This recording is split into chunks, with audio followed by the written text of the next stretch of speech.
이미 승리한 전쟁이라는 말씀의 제목으로 이 시간 우리 하나님의 말씀 함께 보도록 하겠습니다.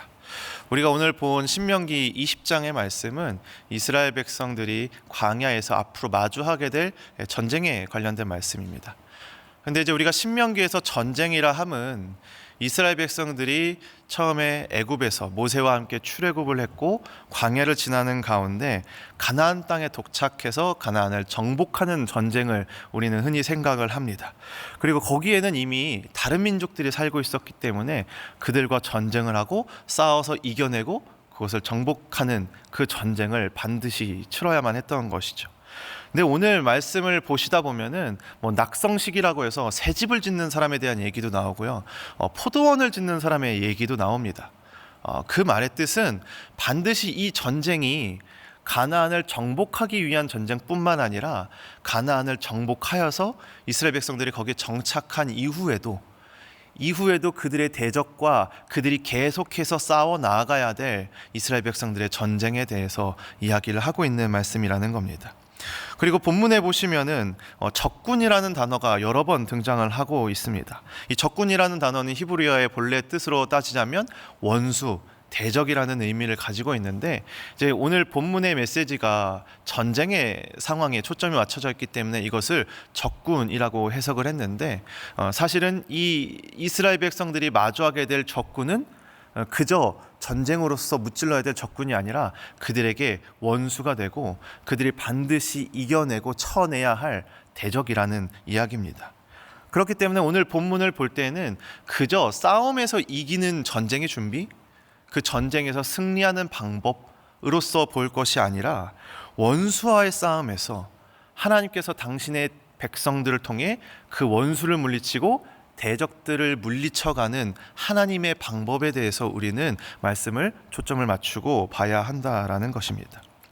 여러분들 읽으면서 아마 느끼셨겠지만 오늘 이 전쟁을 준비하는 과정들이 우리가 일반적으로 생각하고 있는 그 과정들과는 많이 다릅니다. 우리가 흔히 전쟁이라 하면 전략적인 우위를 가지고 있는 또는 아주 강력한 군대를 가지고 있는 그런 강대국들을 생각해 봤을 때 전쟁에서 이기기 위해서 필요한 몇 가지 필수 요소들이 있습니다. 강력한 특수부대도 있어야 되고요, 지형지물을 잘 이용한 전략도 있어야 되고요, 무엇보다 많은 군사가 있어야 됩니다. 이거 위에도 승리하기 위해서는 여러 가지 세밀한 것들이 있겠지만 상식적으로 일반적으로 이기기 위해서는 이러한 몇 가지의 것들이 반드시 필요하다라는 것이죠. 그런데 오늘 말씀에서 하나님께서 전쟁을 준비하는 이스라엘 백성들에게 이야기하실 때에는 어떤 이런 일반적인 방법이 아니라 오히려 군사들의 숫자를 줄여가시는 장면들을 볼 수 있게 됩니다.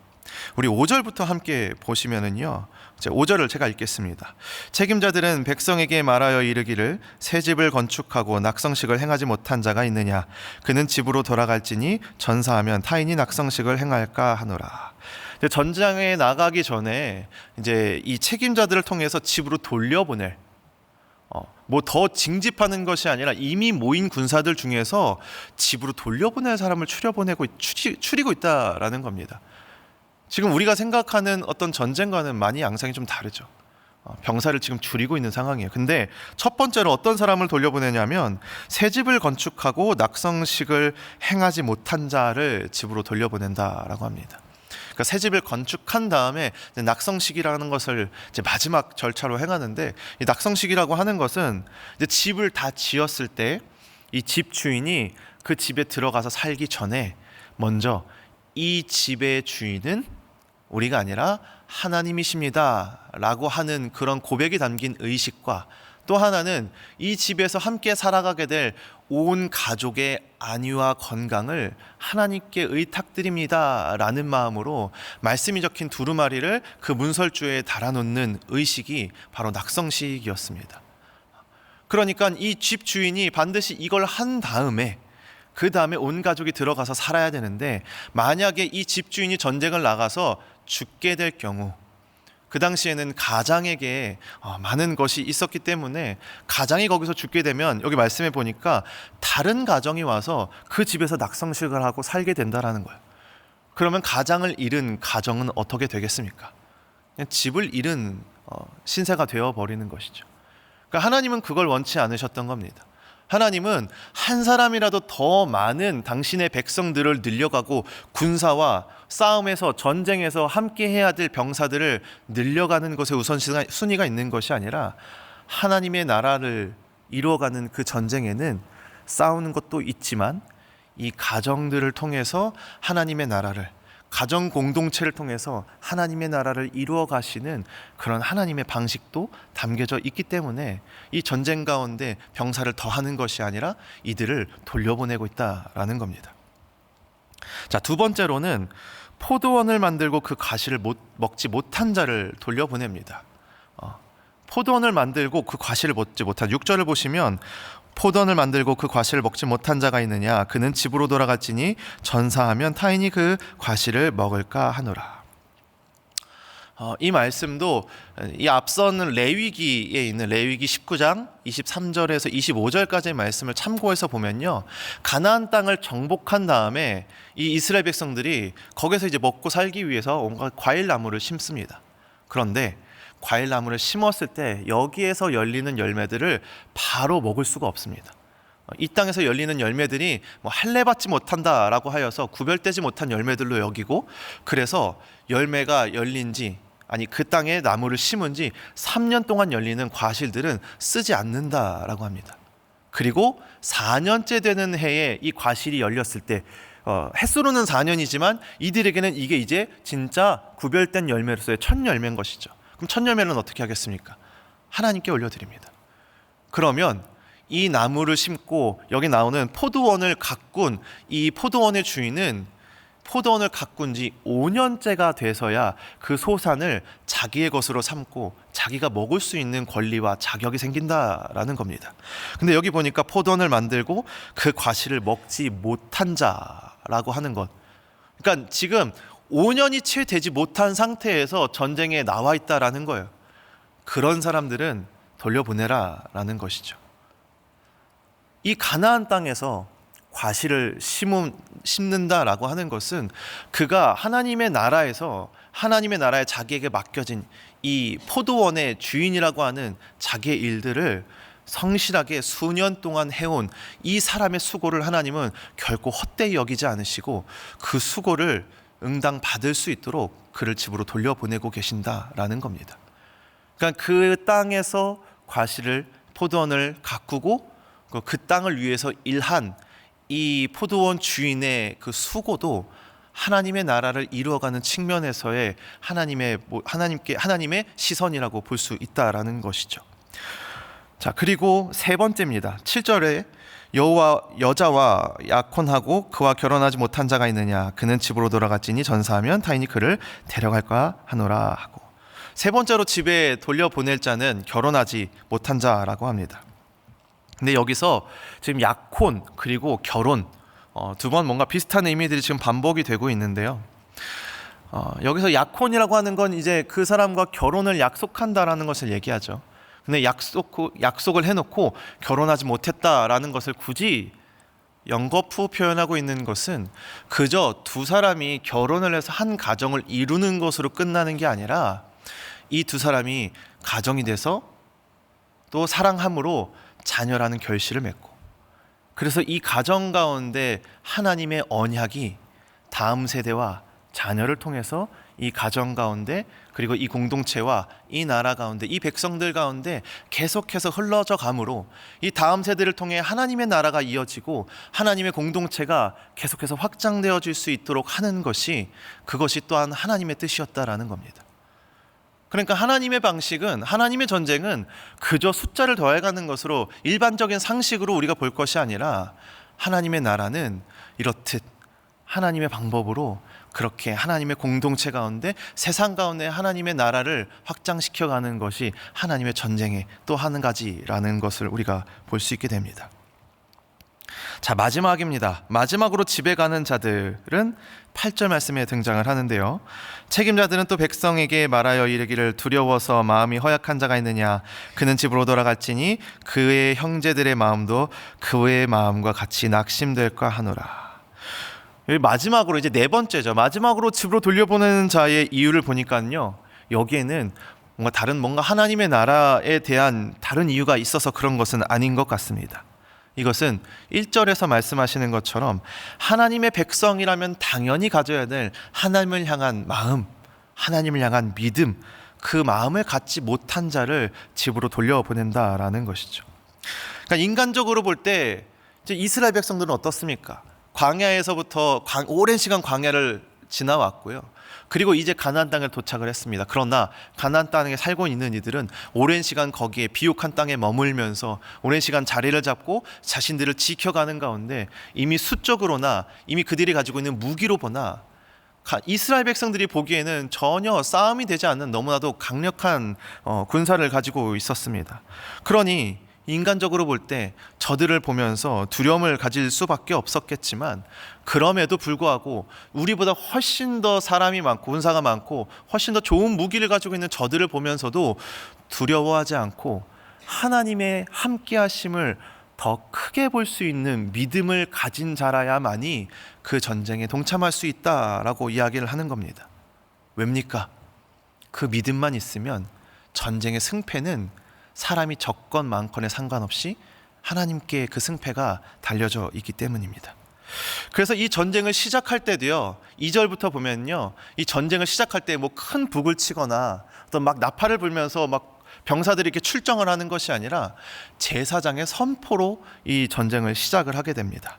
제사장이 어떤 선포로 이들의 싸움이 시작이 되는지 우리 3절과 4절 말씀은 함께 읽어보도록 하겠습니다. 우리 3절과 4절 함께 읽겠습니다. 시작. 말하여 이르기를 이스라엘아 들으라. 너희의 대적과 싸우려고 나왔으니 마음에 겁내지 말며 두려워하지 말며 떨지 말며 그들로 말미암아 놀라지 말라. 너희 하나님 여호와는 너희와 함께 행하시며 너희를 위하여 너희 적군과 싸우시고 구원하실 것이라 할 것이며. 아멘. 여러분, 저들을 보고 두려워하고 걱정하지 마십시오. 하나님은 우리와 함께 하시며 그 전쟁하는 가운데서도 우리와 함께 거닐며 하나님께서 전쟁하시고 하나님께서 싸우셔서 결국 승리케 하시고 우리를 구원하실 것입니다 라는 제사장의 선포로 이들의 전쟁이 시작된다라는 겁니다. 그럼 이 제사장의 선포를 볼 때 이 전쟁을 수행하는 이가 누구십니까? 하나님이신 거죠. 이 전쟁을 직접 치르고 전쟁에서 승리케 하시는 분이 누구시라는 거예요? 하나님이시라는 겁니다. 우리는 보통 전쟁이라 하면 우리가 그 전쟁을 치르고 하나님께서 우리를 도와주시는 것으로, 하나님, 내가 이걸 이겨낼 수 있도록 도와주십시오, 하나님 우리에게 힘을 주십시오 라고 우리는 그렇게 기도하고 하나님이 나를 도와주시는 것으로 생각을 했는데, 이 제사장의 선포를 보니까 이 전쟁이라고 하는 것이 전쟁을 주도하고 전쟁을 치러내시고 그 전쟁을 승리케 하시는 분은 하나님이시다. 그러니 곧 이 전쟁은 누구의 전쟁이다? 하나님의 전쟁이다 라고 이야기를 하고 있다라는 겁니다. 이스라엘의 전쟁 가운데 하나님이 도우시는 것이 아니라 반대로 뭐예요? 하나님의 전쟁 가운데 이스라엘이 쓰임받고 있었다라는 것이죠. 여러분들이 이 원리를 꼭 기억하셨으면 좋겠습니다. 지금 이스라엘 백성들이 왜 가나안에 있는 이 민족들과 전쟁을 하고 지금 이스라엘 백성들이 어디를 향해 가고 있습니까? 하나님께서 이스라엘 백성들을 이제 부르셔서 출애굽하게 하시고 광야를 지나 가나안 땅을 가게 하시는데, 하나님이 이 당신의 백성들이 노예로 살아가는 것이 안타까워서 그들을 구원해내서 행복한 삶을 살아가게 하고자, 또는 한 땅을 차지해서 거기서 당신의 백성들이 잘 자리 잡고 거기서 만족스럽게 기쁨과 감사함을 외치며 거기서 살아가게 하고자 하는 것이 아니라는 겁니다. 하나님의 의도는 그 가나안 땅을 가게 되면 거기에는 이미 살고 있는 하나님이 없는 문화들 가운데 하나님을 배척하는 문화, 하나님과 반대되는 문화, 하나님이 없는 자들의 생활과 문화가 가득한 곳이 있는데, 이 이스라엘 백성들로 하여금 그곳의 문화를 깨고 그 문화를 정복하고 그곳 가운데 하나님의 사람들은 어떻게 살아가는지, 하나님의 백성들은 어떤 문화를 이루며 살아가는지를 저들에게 보여주고 저들 가운데 그 문화를 보여주고 저들 가운데 하나님을 드러내는 삶을 살아가라고 하나님이 지금 이스라엘 백성들을 보내고 계신다라는 것이죠. 사람은 하나님의 형상대로 지음 받았기 때문에 공동체, 사랑으로서 공동체를 이루어가기 마련입니다. 그것은 하나님의 백성들도 마찬가지였고 가나안 땅에 있는 이들도 마찬가지였어요. 똘똘 뭉쳐가지고 자기들끼리 사회를 만들고 나라를 만들고 민족을 이루고, 그리고 그것 가운데서 우리 공동체, 우리 민족을 지키기 위해서 그들은 자신들의 힘을 계속해서 길러냅니다. 그러나 이 공동체라고 하는 것이 하나님으로부터 흘러나왔지만 저들이 이루고 있는 공동체는 결코 하나님이 원하시는 방향으로서의 공동체는 아니었다라는 겁니다. 오히려 저들의 문화는 사람과 하나님을 멀어지게 만들고 하나님께 등을 돌리게 만들고 하나님을 향해야 될 시선을 사람을 향하여 시선을 돌리게 하는 그들의 문화를 가지고 있었다라는 것이죠. 그러니 하나님은 저들 가운데 가서 그 문화를 무너뜨리고 깨트리고 세상으로 하여금 하나님을 알게 하는 것, 그것이 이스라엘 백성들을 통해 하나님께서 계획하시고 또한 당신의 백성들에게 주시는 하나님의 사명이었다라는 겁니다. 그리고 이것이 예수 그리스도를 통해 그 사랑 앞에 부름받은 우리에게 이어진 하나님의 자녀로서의 사명이기도 합니다. 그때도 그렇고요, 지금도 그렇고 세상은 여전히 하나님으로부터 우리를 멀어지게 만듭니다. 하나님의 속성이신 사랑으로 우리가 하나 되어야 함에도 불구하고 세상은 서로를 시기 질투 미워하게 만들고 계속해서 자기의 성공과 자기의 유익을 위해서, 자기의 욕심을 위해서라면 다른 사람의 사정은 아랑곳하지 않게 만들고, 세상의 인정을 받지 못하면 사람으로 하여금 불안하게 만들고 오직 나에게 초점을 맞추면서 살아가게 만드는 것이 그때에도 지금도 여전히 이루어지고 있는 세상의 문화라는 겁니다. 그러면 이 세상에서 이스라엘 백성들이 그 문화 가운데서, 그리고 지금은 이 세상을 살아가고 있는 우리가 어떤 일들, 어떤 고백들을 해야 되겠습니까? 하나님, 이 소망 없는 세상 가운데 나를 구원해 주셔서 감사합니다. 그런데 그저 우리의 고백이 이 감사에서만 그쳐서는 안 된다라는 것이죠.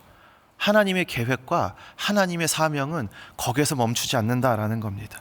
저 하나님을 외면하는 세상 속에 들어가서 저들이 가지고 있는 하나님과 멀어지고자 하는 그 문화 가운데 쳐들어가서 저들을 무찌르고 전쟁 가운데 승리해내고, 그래서 저들 가운데 하나님을 선포해내는 것이 하나님이 우리에게 주신 사명, 하나님의 뜻이라는 것을 여러분들이 기억하셨으면 좋겠습니다. 근데 여러분들도 너무 잘 아시겠지만 이 영적인 전쟁, 세상 가운데서 하나님의 이름을 선포하고 전혀 그렇지 않은 그저 돈과 성공과 자신의 행복과 안위만을 바라는 저 세상 가운데 하나님을 선포한다라는 것은 사실 너무 막연하고 어려운 일입니다. 저들 가운데 하나님의 나라를 세워간다, 그 영적인 전쟁에서 내가 하루하루를 승리해 간다라는 건 사실 너무나도 힘든 일인 것을 여러분들은 잘 알고 있을 겁니다. 이미 세상에 만연해 있는 돈의 원리, 성공의 원리, 정욕의 원리를 이겨내기에는 우리는 매일매일 너무 연약하고 자꾸 넘어지고 했던 실수를 또 반복하게 됩니다. 그러다 보면은 우리는 내 일상 속에서 과연 내가 하나님의 나라를 이루어갈 수 있을까?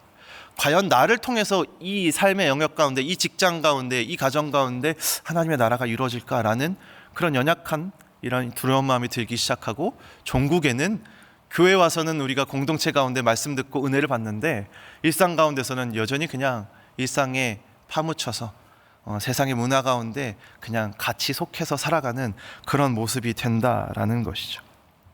그런데 여러분, 사무엘상 17장에 블레셋과의 전투를 앞둔 다윗이 이런 고백을 합니다. 또 여호와의 구원하심이 칼과 창에 있지 아니함은 이 무리에게 알게 하리라. 전쟁은 여호와께 속한 것인즉 그가 너희를 우리 손에 넘기시리라. 아멘. 여러분, 전쟁은 하나님께 속해 있습니다. 믿으십니까? 우리가 세상 가운데 영적인 전쟁으로 우리가 이 유혹과 이 실패를 통한 절망과 이 막막한 세상을 하나님을 전하기 위해서 애쓰며 살아가는데, 이걸 내 힘으로 하려니 너무 힘든데, 이 전쟁이 나한테 속한 것이 아니라 하나님께 속한 것이고, 이 전쟁은 내 전쟁이 아니라 하나님의 전쟁이라고 말씀하고 있다라는 것입니다.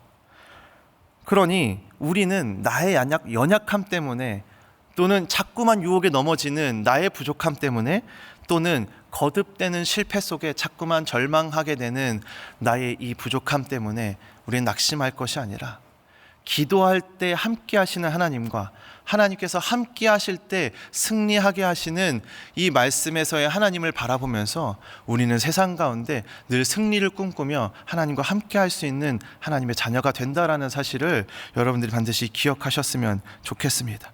하나님이 함께 하시면 내 힘으로 안 되던 것들이 성령님의 함께 하심으로 그 길이 열려지게 되고요, 하나님이 함께 하시면 어떤 상황에서도 이것이 내가 원치 않는 상황일지라도 나의 주권과 나의 삶이 하나님께 달려져 있음을 고백하기 때문에 나는 괜찮습니다 라고 평안함 가운데 고백할 수 있는 우리가 된다라는 사실입니다.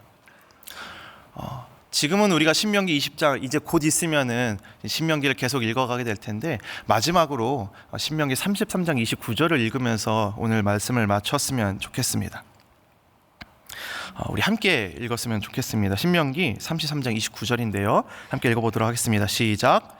이스라엘이여 너는 행복한 사람이로다. 여호와의 구원을 너같이 얻은 백성이 누구냐. 그는 너를 돕는 방패시요 내 영광의 칼이시로다. 내 대적이 내게 복종하리니 내가 그들의 높은 곳을 밟으리로다. 아멘. 여러분, 오늘 하루 기도로 시작하기 위해 여기 오셨는데요, 이 하루를 기도로 시작하는 여러분들이 이제 하루 가운데 일상 속에 돌아가게 되셨을 때 하나님과 함께함으로 주저없이 하나님의 이름을 선포하는 하루가 되셨으면 좋겠고, 또 하나님 때문에, 하나님이 함께 하시기 때문에 행복하고 어떤 상황에서도 괜찮은 여러분들의 하루가 되시기를 간절히 소망합니다. 우리 함께 기도하도록 하겠습니다. 주님, 오늘도 이 하루 가운데 주님께서 함께 하심으로 내가 할 수 없는 일들을 주님의 능력으로 해낼 수 있게 인도하여 주시고, 주님의 나라를 선포하고 주님의 뜻대로 살아가고자 하지만 내 힘으로 너무나도 어려운 상황들을 마주하게 될 때에 하나님 나와 함께 하여 달라는 고백으로, 그런 나의 현장 가운데에서 내가 승리함으로 주님을 고백할 수 있는 우리의 하루가 될 수 있도록, 그래서 주와 함께함이 나의 삶 가운데 오늘 하루 행복한 삶을 살아가게 할 수 있도록 인도하여 달라고 우리 기도하시고, 개인의 기도 제목으로 기도하도록 하겠습니다. 기도합니다.